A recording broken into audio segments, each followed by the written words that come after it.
পেছন থেকে ডোরিয়েলটন তিনি নিচে নেমে এসেছিলেন। নয়ন মিয়া সামনে বাড়িয়েছেন পাওমর বাদুকে, পাওমর বাদুর কাটব্যাক। আনিস রহমান জিকো এই প্রথম বাংলাদেশের ফুটবল আসার পর কোন লিগে শিরোপা কিন্তু তারা খোয়ায়নি। রাকিব, রাকিব থেকে মিগেল দামাসেনো, সেখান থেকে মিগেল দামাসেনো শট এবং গোল।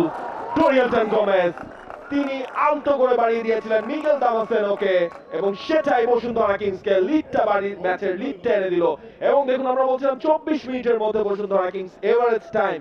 আপাতত ফর্টিসের প্রেসিং, পেনাল্টি বক্সের ভেতরে পাপায়ে যে শটটা নিয়েছিলেন পাওমর স্যার। ইনফ্যাক্ট দ্যাট ওয়াজ এই মুহূর্তে পাওমর পাদো এগিয়ে যাচ্ছেন।